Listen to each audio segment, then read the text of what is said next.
ඔයාලා හැමෝම නවෝදා simple living YouTube channel එකට ගොඩාක් ආදරෙන් පිළිගන්නවා. ඉතින් ඔයාලා දන්නවනේ මේ දවස්වල ලංකාවේ හැම තැනටම හොඳටම වහිනවා. ඉතින් අපි ඉන්න පැත්තටත් ඒ වගේ අද නම් උදේ ඉඳන් වහිනවා.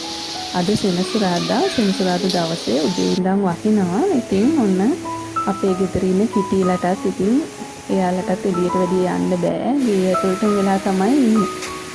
හැබැයි ඉතින් මේ වැස්සත් එක්ක ගහකොළ නම් හොඳට පාට වැටිලා තමයි තියෙන්නේ. මම අද උදේ දවල්ටත් එක්කම කෑම ටික හදාගත්තා. මොකද මම උදේ පොඩි කට්ටියට පැස්ටා හැදුවේ. ඉතින් ඒකත් එක්කම මම දවල් කෑම ටිකයි අපිට උදේට කන්න බතේ ඔක්කොම එකට හදාගත්තා. එතකොට මට ලේසි නිසා මොකද මට මේ ඔෆිස් එකේ වැඩ වගේක් අද කරන්න වෙලා තිබුණා ගෙදරින්ලා. ඉතින් ඒකෙන් ඉඳලා උදේ කෑම එකයි දවල් එකයි දෙකම මම එකට හදාගත්තා. ඊට පස්සේ ඉතින් මම උදේ වරුවේ මගේ වැඩ වගේක් තිබුණා. සාමාන්‍ය නිවාඩු දවසට මම ගෙදර ඉඳන් තමයි වැඩ කරන්නේ.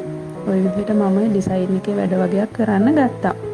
මොකද ඇත්තටම ඉතින් මට ඉතින් අර නිවාඩු දවස කියලා සෙනසුරාදා කියලා නැහැ. මම ගෙදරදිත් වැඩ කරනවා. ගෙදර වැඩත් ඉවර කරලා මගේ ඔෆිස් එකේ වැඩත් මම නිවාඩු දවසේදී කරගන්නවා. ඉතින් ඒ වැඩ ටිකක් මම කරලා දුවට ක්ලාස් එකක් තිබුණා. ඉතින් ක්ලාස් එක තියෙන්නේ ගෙවල් ළඟ ඒ පයින් යන දුර. ඒ හින්දා මම ඉතින් දුවව ක්ලාස් එකට එක්කන් ගියා. ඇත්තටම මේ දවස්වල වැස්සත් එක්ක හැම තැනම උණ ඒ වගේ ලෙඩ තියෙනවා ඉතින් පොඩි අයට. ගෙවල් කිට්ටුව හඳ තමයි ඉතින් වැස්ස උනත් මම එක්කගෙන ගියේ. ඉතින් ওই විදිහට අපි දෙන්න ඉතින් එමෙට පයින් ක්ලාස් එකට ගියා. ඉතින් ක්ලාස් එකට ගිහිල්ලා මම දුවව ක්ලාස් එකට දාලා ආපහු ගෙදර ආවා.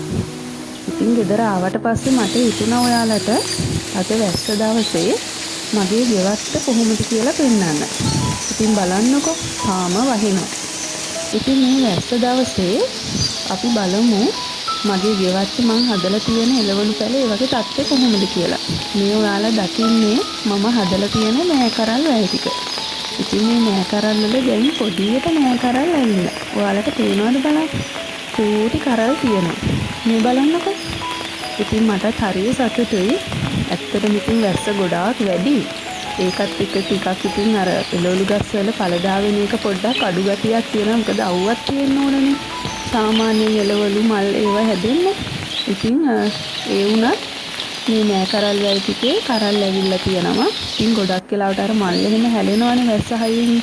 වැස්සහම කරන්න දෙයක්වත් නෑ. ඉතින් දැන් ඔය සමහර බණ්ඩක ගස් එහෙම වැටිලා තිබ්බේ වැස්ස වැඩිකමට මම ඒවත් ඉතින් ලීයට ආධාරයක් ගහලා ආපහු බැඳලා ඒ ටිකක් හැදුවා. ඔය තියෙන්නේ ඉතින් මගේ නයි මිරිස් අගාවේ ඔන්න ඒ වගේ ගෙඩි ඇවිල්ලා තියෙනවා. මේකෙත් ඉතින් ගොඩාක් අර මල් එහෙම ඉතින් වැස්ස වැඩි වුණාම මල් වැටෙනවා. ඉතින් කරන්න දෙයක් නෑ. ඉතින් ඔන්න වම්බටු ඒ වගේ මල් ඇවිත් තියෙනවා. ඉතින් ඒ වගේ මල් ගොඩාක් හයියෙන් වහිනකොට වැටෙනවා.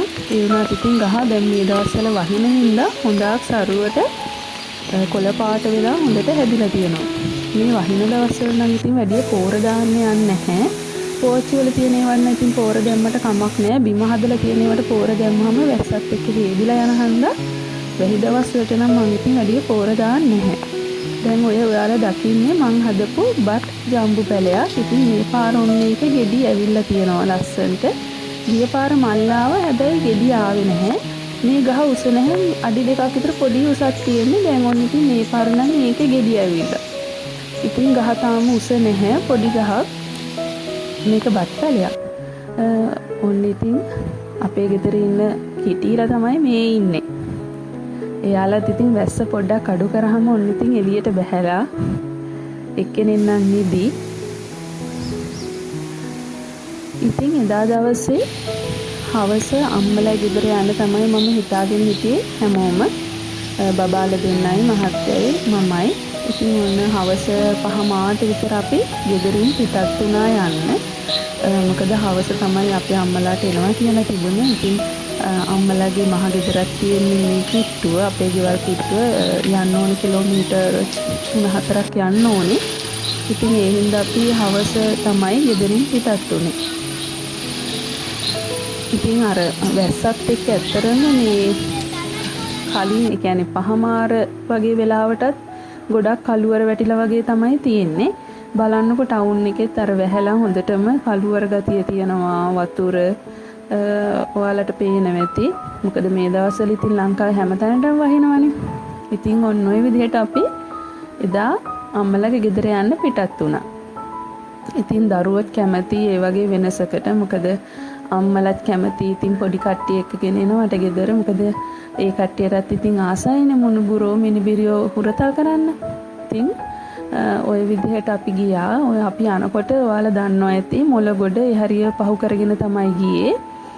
ඊට පස්සේ අපි ගෙදරට යනකොට ඇත්තටම ටිකක් රෑ වෙලා වැස්සත් එක ටිකක් කළුවර වැටිලා. මොකද මේ දැන් අපි යන වෙලාවට 6ට විතර ඇති. ඒ වුණාට සාමාන්‍යයෙන් 7ට 8ට වගේ පෙනුමක් තමයි තියෙන්නේ පරිසරේ. ඉතින් ওই විදිහට අපි ගෙදර ගියා. ඉතින් අම්මා බබාලා දෙන්නට කෑම් බෙදලා දීලා ඔය වගේ ඒ දෙන්නට සෙල්ලම් කරන්න මෙට්ටයක් දාලා දුන්න කාමරේ බිමට. ඉතින් ඒ මෙට්ටෙට වෙලා තමයි දෙන්න කෑම කන්න ගත්තේ. ඉතින් ওই විදිහට අපි එදා අම්මලාගේ ගෙදර ගිහිල්ලා කෑම කාලා ඉඳලා ඊට පස්සේ ආපහු අපි ගෙදර ආවා. කොහොමත් අපි අම්මලාගේ ගෙදරින් පැය 8:00 විතර වගේ තමයි පිටත් උනේ. ඉතින් මං හිතනවා ඔයාලා මේ වීඩියෝ එකත් ආසාවෙන් බලන්න ඇති කියලා. තවත් ලස්සන වීඩියෝ එකකින් ආයෙත් හමු වෙමු.